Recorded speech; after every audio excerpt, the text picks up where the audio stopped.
দেখলে বৈদ্য, রাজসভায় আমাদের অপমানটা দেখলে? হ্যাঁ, সে তো দেখলাম মন্ত্রী মশাই। আমি তো বুঝতেই পারছি না যে গোপাল মহারাজকে কি মধু খাইয়েছে যে মহারাজ গোপাল ছাড়া চোখে অন্ধ। আরে আমরা যেন মহারাজের কাছে ফেল না, কিছু একটা করতেই হবে। আমার মাথাটা গরম হয়ে যাচ্ছে।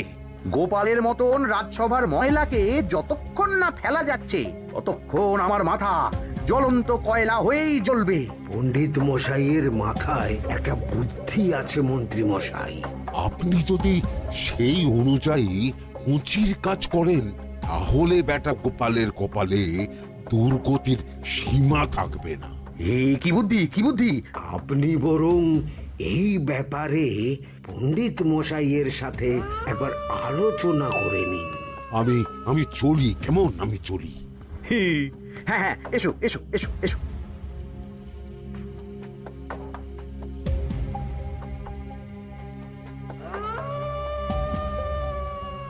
আরে ওই তো আমার বাঁ হাত ঘটা আসছে, বেটাকে দিয়ে একটা কাজ করাতে হবে। এ কি মন্ত্রী মশাই, আপনি এখানে দাঁড়িয়ে কি করছেন? এই একটা গুরুত্বপূর্ণ ব্যাপারে কথা বলছিলাম। একটা কাজ করতে পারবি? কি কাজ করতে হবে বলুন মন্ত্রী মশাই। আমাকে একটু ঠান্ডা জল, পাতিলেবু আর পুদিনার পাতা দিয়ে শরবত বানিয়ে খাওয়াতে পারবি? সেসব আমার ঘরে ব্যবস্থা করাই আছে। চলুন চলুন, আমার সাথে চলুন। হ্যাঁ হ্যাঁ, চল চল চল চল চল।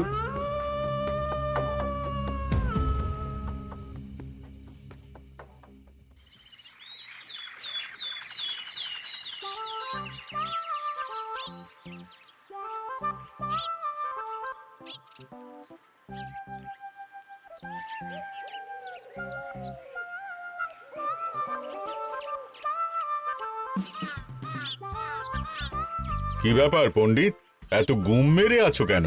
সকাল সকাল গিন্নি খুব বকেছেন মনে হচ্ছে। গিন্নির বাক্য সুধায় কান ভরে গেছে, আর কিছুই কানে ঢুকছে না। আরে দাঁড়াও দাঁড়াও পণ্ডিত, দাঁড়াও জ্যোতিষী। পণ্ডিত তো আমার কথা শুনতেই পেল না মনে হচ্ছে। তুমি তো দূর থেকে বলেছো, আমি তো বলেছি পাশ থেকে, তাতেও শুনতে পাইনি। কানের পোকা হলো নাকি?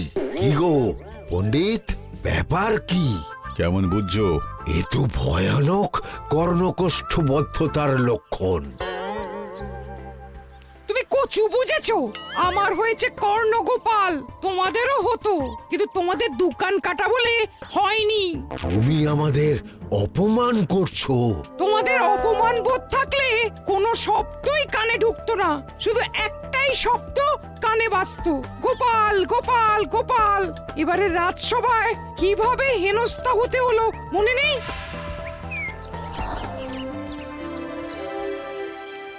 মহারাজ, একটা ভিক্ষা আছে।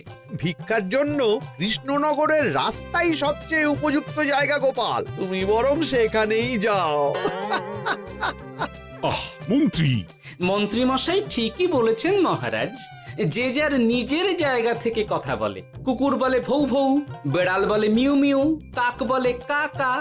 মন্ত্রীর ভিক্ষার জায়গা কৃষ্ণনগরের রাস্তা, আর গোপালের ভিক্ষার জায়গা মহারাজ কৃষ্ণচন্দ্রের দুয়ার। বলো কি ভিক্ষা? বাড়িতে পুজো আছে মহারাজ, খরচা অনেক, কিছু ঋণ আবশ্যক। যদি 100 মোহর। ঋণ তোমাকে আমি দিতে পারবো না গোপাল।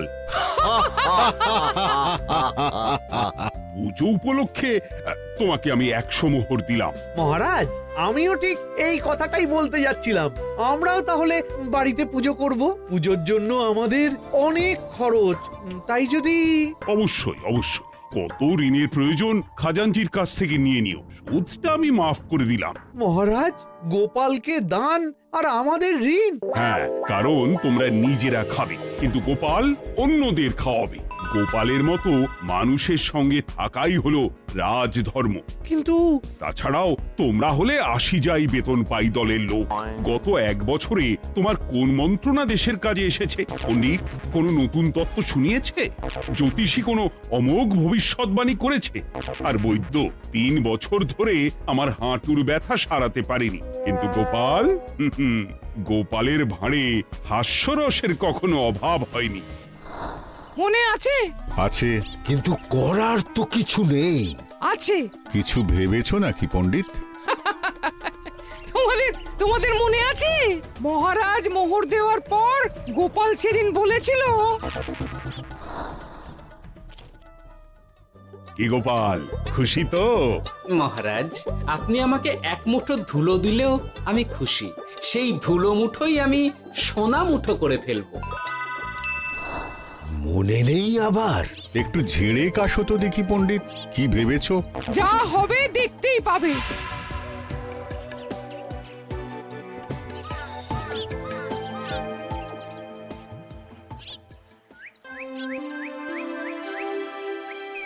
মহারাজের জয় হোক, মহারাজের জয় হোক।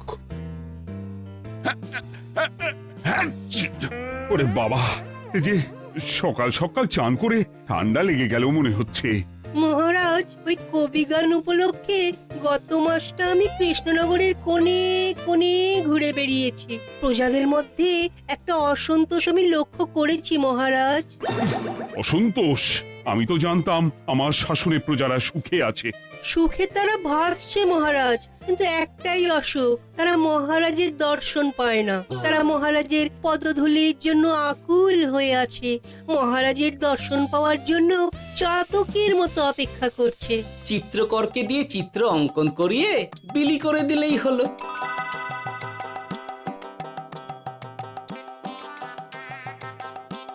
খুব ধুলো হয়েছে মহারাজ, কিন্তু এত ধুলো। কালকের ঝড়ে ঢুকেছে। ঝাড়ুদার,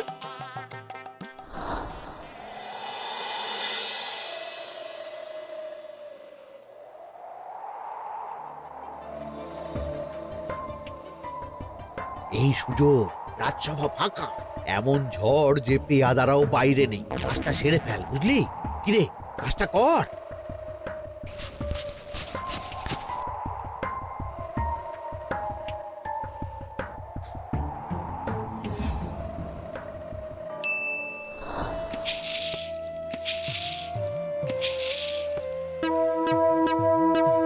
এত ধুলো! উফ, মহারাজ, কাল ঝড়টা বড় সাংঘাতিক হয়েছিল। তা বটে। আচ্ছা গোপাল, তুমি বলেছিলে মহারাজ তোমাকে এক মুঠো ধুলো দিলেও সেটা সোনা হয়ে যাবে। এখনো সেই কথাই বলছি। মন থেকে বলেছিলে না মহারাজকে তেল দেবার জন্য? তেল দেওয়ার দায়িত্বটা তো আপনি নিজের কাঁধেই নিয়ে ফেলেছেন। আমি যা বলি সত্যি বলি। আজ যদি এই 4 ঝুড়ি ধুলো মহারাজ তোমাকে উপহার দেন, তখনও একই কথা বলবে? নিশ্চয়ই। মহারাজ, গোপালকে এই 4 ঝুড়ি ধুলো দেওয়ার হুকুম হোক। কি গোপাল, আমি তোমাকে যদি এই ধুলো ঝুড়িগুলো দিই, তা থেকে সোনা আসবে নাকি? আসবে মহারাজ, মোহরের বস্তা আসবে। যদি না আসে, আপনি বলুন। তোমাকে কৃষ্ণনগর ছেড়ে চলে যেতে হবে। রাজি? আর যদি আমি পারি, তাহলে আপনাকে এই মন্ত্রীর চাকরি ছেড়ে দিতে হবে। কি রাজি? কি মন্ত্রী, রাজি? রাজি। গোপাল? রাজি মহারাজ। আচ্ছা, আর কেউ মন্ত্রীর পক্ষে বাজি ধরেছেন নাকি? হ্যাঁ, আমি আমি আমি আমি। ও গোপাল এবার যে মরণ কুয়োতে ঝাঁপিয়েছে, সেখান থেকে আর উঠে আসতে পারবে না।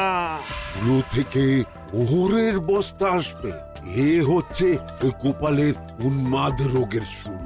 দেমাক দেমাক, মহারাজের পিঠ চাপড়ানি পেয়ে পেয়ে গোপাল ভেবেছে যে ও সব কিছু করতে পারে।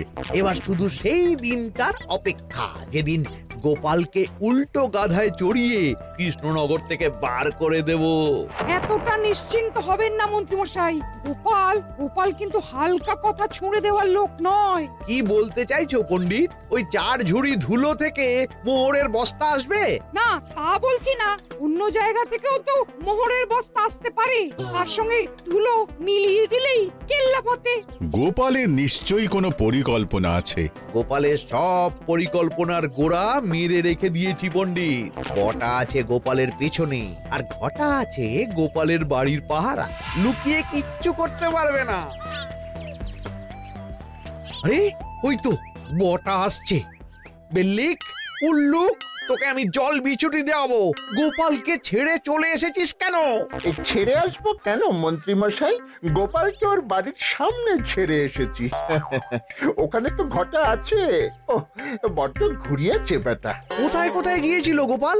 4 ঝুড়ি ধুলো নিয়ে বেটা বাড়ির উল্টো দিকে হাঁটা দিল। চললাম পিছু পিছু যাচ্ছিল কোন দিকে? নদীর দিকে, কিন্তু গোপাল দাঁড়ালো যদুর বাড়ির সামনে। এই যদু হলো সেই লোক যে লোকজনের বাড়িঘর কেনা বেচা করে আর লোক ঠকায়। আগে রাজধানীতে থাকতো। বেটা রাজধানী থেকে এই কৃষ্ণনগরে পালিয়ে এসেছে, এখানেও লোক ঠকাচ্ছে। কিন্তু বেটা এত চালাক যে কিছুতেই ধরা যাচ্ছে না। এইরকম লোককে ধরাচ্ছে হাতে রাখা ভালো নয় কি মন্ত্রী মশাই? সে তো জানি, কিন্তু ওর ওপর মহারাজের কড়া নজর আছে। এখন ওর সঙ্গে সম্পর্ক রাখা খুব ঝুঁকি। যাই হোক, তারপর? হ্যাঁ, তারপর যদু, যদু রে, গোপাল খুড়ো, আরে তুমি এখানে কি করছো? দেখতেই তো পাচ্ছিস ধুলো। তবে যে সে ধুলো নয়, মহারাজ কৃষ্ণচন্দ্রের পদধূলি। শুনিসনি বোধহয় এখন কৃষ্ণনগরে সবচেয়ে বেশি চাহিদা মহারাজের পদরেণু। আচ্ছা, মহারাজের পদরেণু নিয়ে যাচ্ছ কোথায়? এই ছোট ছোট পুলিন্দায় ভরে কৃষ্ণনগরের প্রত্যন্ত জায়গায় যেখানে প্রজারা মহারাজের সাক্ষাৎ পায় না সেখানে বিক্রি করব। তোমার কি মাথা খারাপ? পায়ের ধুলো বিক্রি হবে? ওরে, গতবারে মাত্র 1 ঝুড়ি ধুলো 1000 মোহরে বিক্রি করেছিলাম, এবারে 4 ঝুড়ি। শোনো, তুমি আবার ঘুরে ঘুরে বিক্রি করবে কেন? তোমাকে আমি বরং 10 মোহর দিয়ে দিচ্ছি। তুমি আমাকে এগুলো দিয়ে দাও, আর বিক্রি করে যা হবে তোমাকে এই 40 ভাগ দিয়ে দেবো। ওই 10 মোহরে বদমাস যদুকে ধুলো বেচে গোপাল বাড়ির দিকে চললো। বাড়ির সামনে অব্দি পেছনে পেছনে গিয়ে তারপরে এই আপনাদের কাছে আসছি। বলিস কি রে, ধুলো বেচে 10 মোহর? ও মন্ত্রী মশাই, গোপাল তো একেবারে নাড়ি ধরে টান মেরেছে।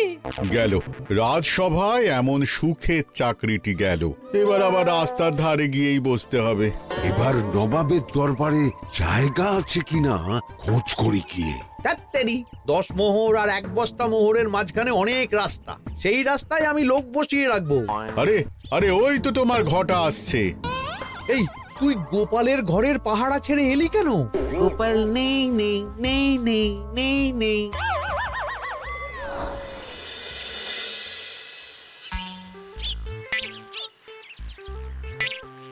আরে, ভয় পেলি নাকি? না না না না না, ভয় পাবো কেন? শোন, তোকে পেয়ে আমার খুব ভালো হলো বুঝলি।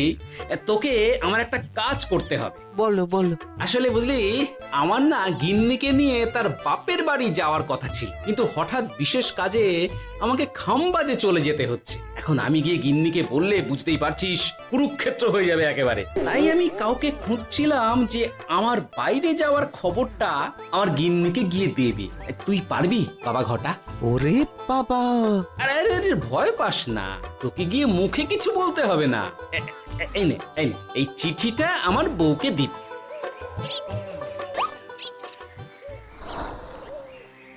কৃষ্ণনগর ছেড়ে চুপি চুপি চলে যাচ্ছি, চালাকিটা দেখেছেন? ওসব চালাকি আমি তুড়ি মেরে উড়িয়ে দেব। কি করবেন? চারিদিকে আমি অশ্বারোহী গুপ্তচর পাঠাচ্ছি। গোপালকে কোনো চালাকি করতে দেব না।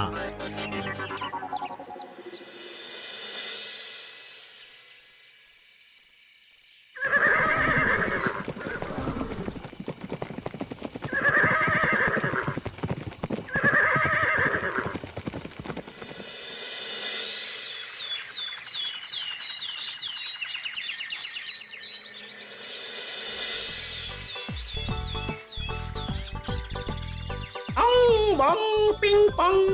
হ্যাঁ, ওরে বাপ রে, এ আবার কি বলে? মানে বুঝিতে পারিলে না? অং বং পিং পং অর্থাৎ আইসো আমার নিকট বিদেশি জাদু শরবত আছে।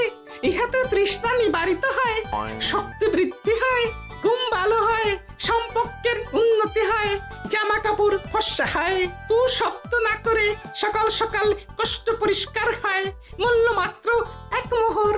বোঝো, ওইটুকু অং বঙ্গের মধ্যে এত কিছু? ঠিক আছে, তা দাও দেখি। আপাতত টেস্টটা তো মিটুক, বাকিগুলো পরে বোঝা যাবে।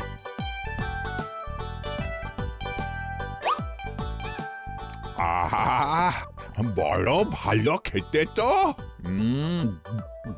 আহ, ঠং ঠং অর্থাৎ শক্তি বৃদ্ধি হলো। হ্যাঁ, হ্যাঁ, মনে হচ্ছে গায়ে যেন দুগুণ বল পাচ্ছি। কি হয়েছে ভাই? এ কে? এ ভিন দেশ থেকে জাদু শরবত নিয়ে এসেছে গো। জাদু শরবত ভিন দেশ? একেবারে বহু ভুজা শরবত। খেলে তেষ্টা যাবে, গায়ে জোর হবে, ঘুম হবে, সম্পর্ক ভালো হবে, জামা কাপড় ফর্সা হবে, সকালে হ্রাস করে পেটও পরিষ্কার হবে। সে কি? দাও গো ভাই, আমাকেও দাও। গুড় জল, সঙ্গে একটু ভাজা মশলা, আমচুর আর বিট নুন, শুদ্ধ দেশি জিনিস। জানলে কেউ ছুঁয়েও দেখতো না, কিন্তু একটু বিদেশি গন্ধ দিতেই একেবারে হট্ট মেলা। আরে তোমরাও এসেছো দেখছি। সং সং শঙ্কা, লং লং লঙ্কা। মানে অর্থাৎ এই শরবত খেলে আর শঙ্কা নাই, বুদ্ধি লঙ্কার মতন ঝাল হয়ে যাবে। তারপর ডং ডং ডঙ্কা, টং টং টঙ্কা, ফাইন ফাইন, অর্থাৎ টাকা আসবে আমার কাছে।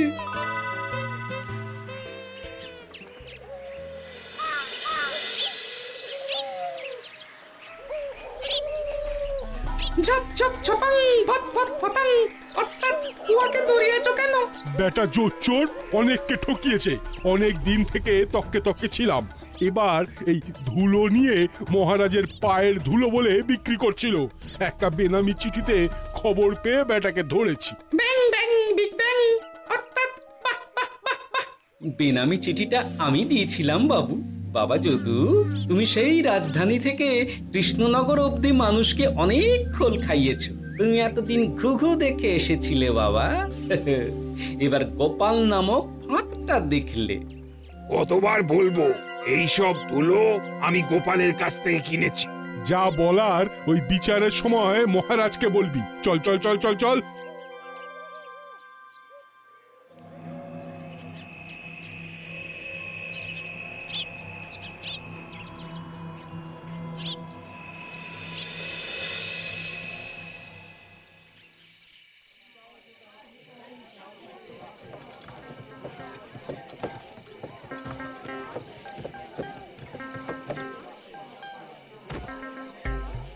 ঝন্টু মন্টু ননাংফু। নাও ঠেলা। সাহেব বলে কি ফু দিয়ে দিতে হবে? কি বলছো সাহেব? বুঝতে পারছি না, কোথায় ফু দেব? ঝন্টু মন্টু ননাংফু, অর্থাৎ লবণ আছে? আছে আছে সাহেব আছে। কত লাগবে? ভান্ড ভরি আন্ডাকারি, অর্থাৎ যা আছে সব।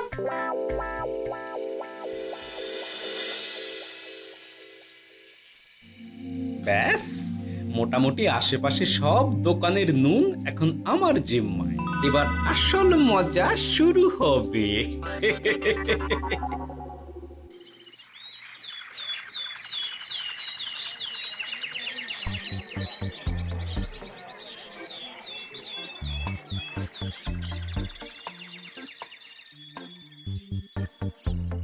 নুন আছে? না হুজুর, গোটা কৃষ্ণনগরেই নুন নেই। ওই দেখো, পুরো রাজসভাই বাজারে জড়ো হয়েছে। শান্তামনা, শান্টু মন্টু। এ আবার কি বলছে রে বাবা? শান্তামনা, শান্টু মন্টু, অর্থাৎ জনগণ শ্রবণ করুন। নান্টু কান্টু, নুন কি নেবেন? আন্টু আন্টু, আসুন আসুন। আমার আমার এক সের নুন লাগবে। শান্টু, অবশ্যই 100 লবণ 10 মোহর। 10 মোহর? 10 মোহর লইবেন না লইবেন না? না, নেব না। উত্তম উত্তম, গান্ডা পিণ্ডে ঢিসুম ঢিসুম, অর্থাৎ তাহা হইলে নুনের বদলে গৃহিণীর প্রহার ভক্ষণ করুন। আমাকে 1 সের নুন দিন। আমাকেও আমাকেও। নুন ছাড়া বাড়ি ফিরলে গিন্নি ঘর ছাড়া করবে আমাকে। শুনলাম কৃষ্ণনগর থেকে নুন উধাও। আছে মহারাজ, আছে। কৃষ্ণনগরের সব লবণ আমার নিকটে আছে। 110 মোহর। এত দাম? দাম তো হবেই মহারাজ।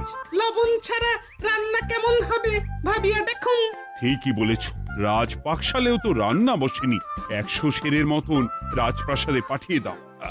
1000 মোহর দিয়ে দাও।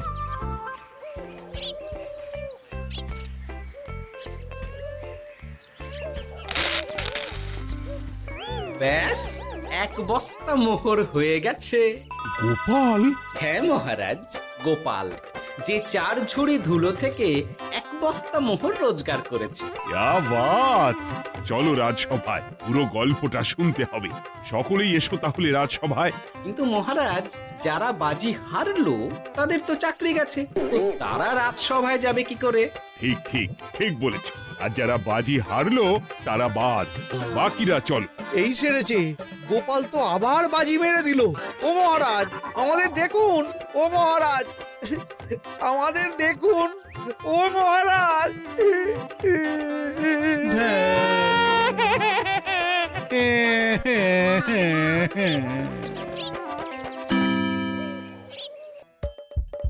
হাসির রাজা, জ্ঞানের রাজা, রসিক রাজা।